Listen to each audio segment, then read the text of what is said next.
Hello दोस्तों, आज हम बात करेंगे अर्नेस्ट हेमिंग्वे के एक बहुत ही famous novel a farewell to arms की।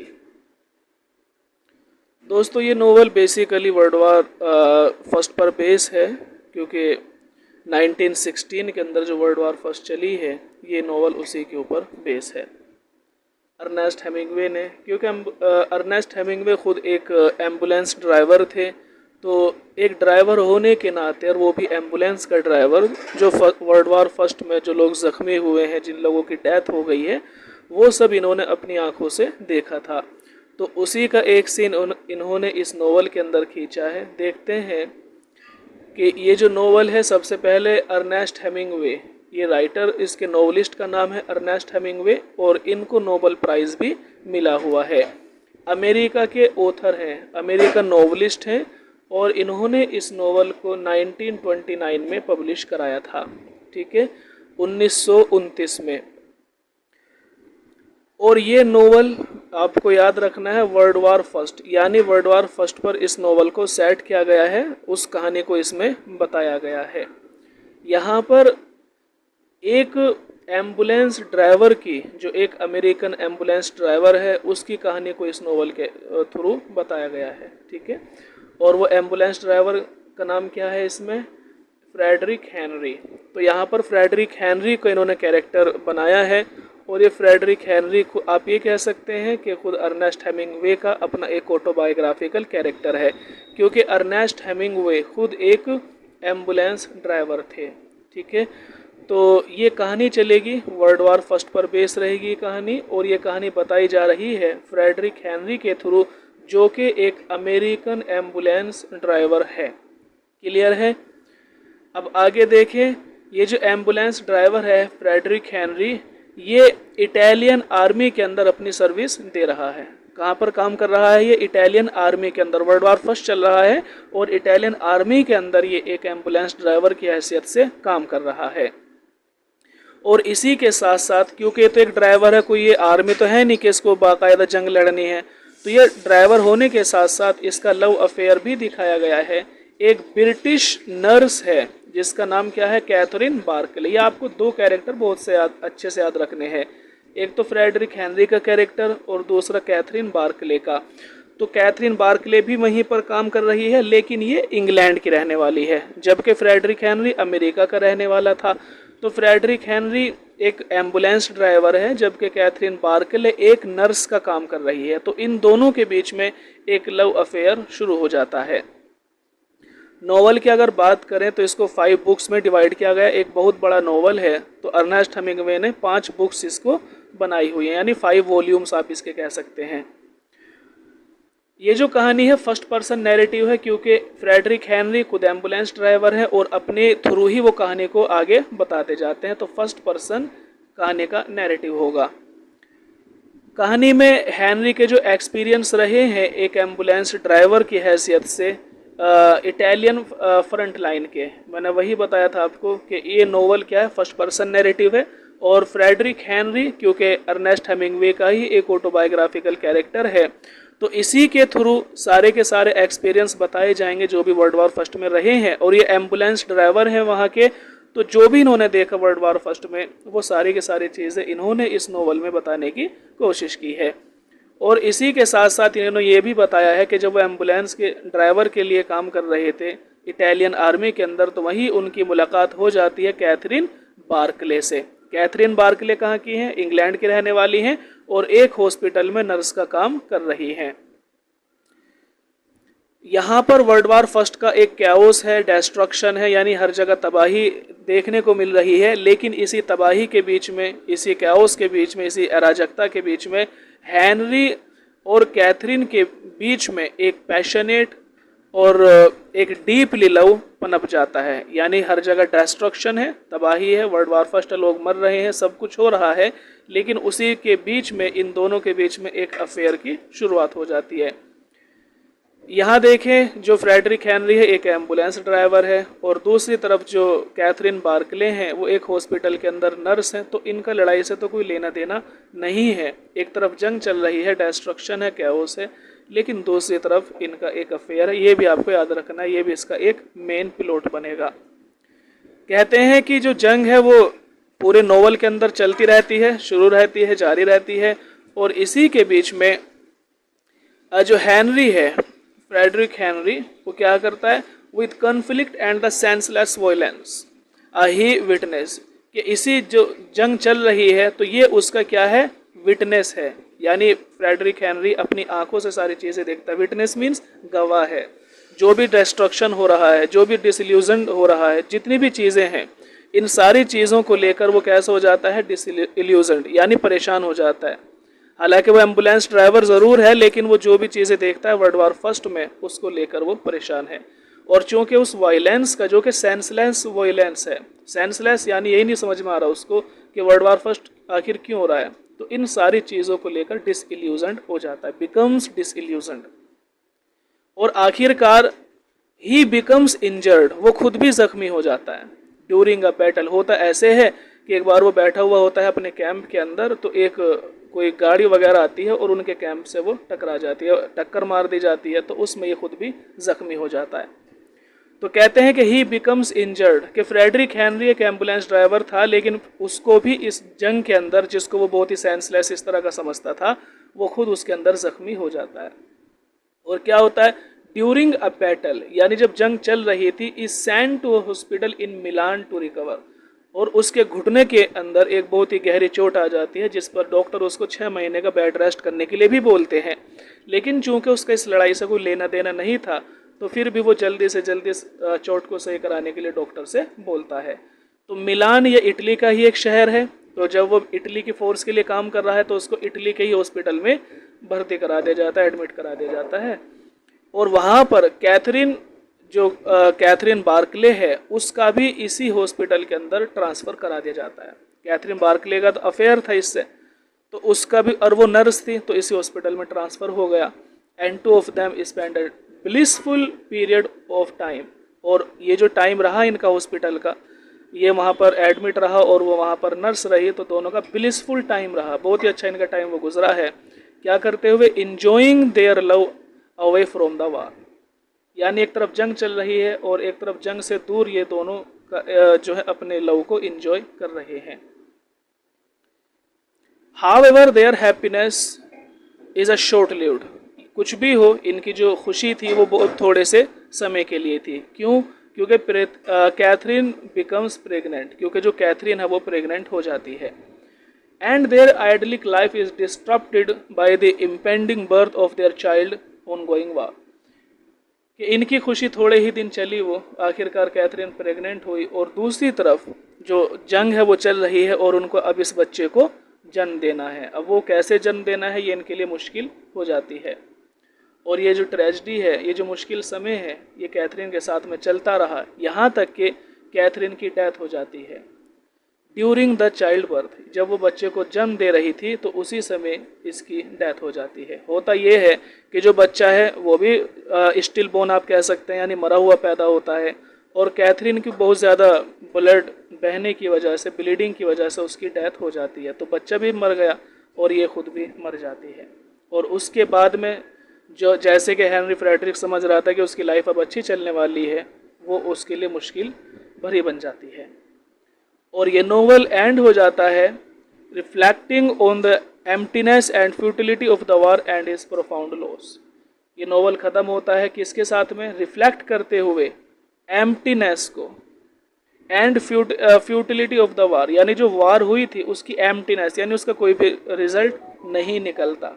और यहाँ तक कि हिज प्रोफाउंड लॉस, उसका जो प्रोफाउंड लॉस हुआ है, इसका अपना एक बड़ा लॉस हुआ है, क्योंकि इसने कैथरीन को खो दिया है, अपने बच्चे को खो दिया है। तो पता ये चला लास्ट में कि ना तो वार का कोई रिजल्ट निकला है और ना ही इसके लव अफेयर का कोई रिजल्ट निकला। ठीक है, ये खुद भी अपने घुटने से जख्मी हो गया है। फेयरवेल टू आर्म्स के अगर हम थीम की बात करें तो इसमें आपने लव तो देख ही लिया है, फ्रेडरिक हेनरी का और कैथरीन बार्कले का। तो एक तरफ तो लव चल रहा है और दूसरी तरफ एक वार चल रहा है। तो लव की भी थीम है इसके अंदर और वार थीम है। डिसइल्यूजनड है, डिसइल्यूजनमेंट है, यानी कन्फ्यूज़न है, परेशानियां हैं। जो लोग लड़ रहे हैं वो भी परेशान है और जो लोग नहीं लड़ रहे हैं वो लोग भी परेशान है, उनकी समझ नहीं आ रहा है। फ्रेडरिक हेनरी तो जंग भी नहीं करता, लेकिन फिर भी हमेशा के लिए अपने घुटने से बैठ जाता है। The fragility of human existence, Hemingway spare the direct writing style known as the simplicity and emotional depth. Ernest Hemingway ने इस नोवेल को लिखा है, कैसे लिखा है? सिंप्लिसिटी, बहुत ही सिंपल तरीके से लिखा है, डायरेक्ट स्टाइल में लिखा है, कोई घुमा फिरा कर बात नहीं हुई है, डायरेक्ट लिखा गया, सिंपल लिखा गया, और इमोशनल, थोड़े से इमोशंस को भी इसके अंदर जगह दी गई है। Contributes to the novel impact, और इससे नोवेल का जो इम्पैक्ट है वो बढ़ा हुआ है। स्टोरी मैंने आपको पहले बोला था कि अर्नेस्ट हेमिंगवे क्योंकि खुद एक एम्बुलेंस ड्राइवर के रूप में काम करते रहे हैं वर्ल्ड वॉर फर्स्ट में, तो उन्होंने अपना ही ऑटोबायोग्राफिकल कैरेक्टर बनाया है। तो ये जो स्टोरी है फर्स्ट पर्सन नैरेटिव है, यानी खुद अर्नेस्ट हेमिंगवे की कहानी को बताती है, ये आपको याद रखना है। ओवरऑल आप कह सकते हैं कि इस नोवेल में जो पोर्ट्रे किया गया है, हार्श रियलिटी को पोर्ट्रे किया गया है, किसकी? ऑफ द वार, यानी जो जंग की जो हार्श रियलिटी है उसको बताया गया है। और इसी के साथ साथ उनका जो एक प्रोफाउंड रिलेशनशिप था वो भी खो गया है, वो भी ख़त्म हो गया, उसको बताया गया है। यहाँ तक कि उनके लव की पावर हो, चाहे फिर वो ट्रेजिडी हो, ये सारी की सारी चीज़ें इस नोवेल के अंदर एक्सप्लोर की गई हैं। तो आपको ये समझ आ गया होगा, ठीक है। वैसे तो नोवेल काफ़ी बड़ा है, 5 बुक्स हैं इसकी, लेकिन आपके लिए जो ज़रूरी होता है वो एक थोड़ा सा समरी याद रखना होता है। और सेकंड चीज़ होती है आपके कैरेक्टर्स, आपको कैरेक्टर्स ही डायरेक्ट पूछे जाते हैं कि ये कैरेक्टर किस नोवेल का है, अक्सर आप यही देखेंगे एग्जाम में। तो इसके कैरेक्टर्स को आपने देख लिया, 2 इंपॉर्टेंट कैरेक्टर हैं इसके। फ्रेडरिक हेनरी का कैरेक्टर, आप इसके बारे में तो जान ही गए हैं, सबसे पहले अमेरिकन एम्बुलेंस ड्राइवर है। दूसरी चीज़ ये है कि इटालियन आर्मी के लिए काम कर रहा है और फ्रेडरिक हेनरी से प्यार करता है, ठीक है, और अपनी आंखों से जो देखी हुई वर्ल्ड वॉर फर्स्ट की रियलिटी है उसको यहाँ पर एक्सप्लोर कर रहा है, ठीक है। और उसने ये बताने की कोशिश की है, और वो हमेशा बताने की कोशिश करता रहा कि जो वर्ल्ड वॉर फर्स्ट चल रही है जिसको वो देख रहा है, तो कई बार उसने कोशिश की कि वो ये बताए कि इस जंग का आखिर रिजल्ट निकलना क्या है। तो वो परेशान रहा, डिसइल्यूजनमेंट में रहा हमेशा, ठीक है, ये आप देख लें। कैथरीन बार्कले का सेकंड इम्पोर्टेंट कैरेक्टर है, क्योंकि ये इसकी हीरोइन है कैथरीन बार्कले। तो आपको इतना तो पता चल गया कि ये इंग्लैंड की रहने वाली थी और एक नर्स के रूप में काम कर रही है इटली के अंदर ही, ठीक है, ब्रिटिश यानी इंग्लैंड की है लेकिन इटली में काम कर रही है। ऐसे ही फ्रेडरिक हेनरी अमेरिकन है लेकिन इटली में काम कर रहा है।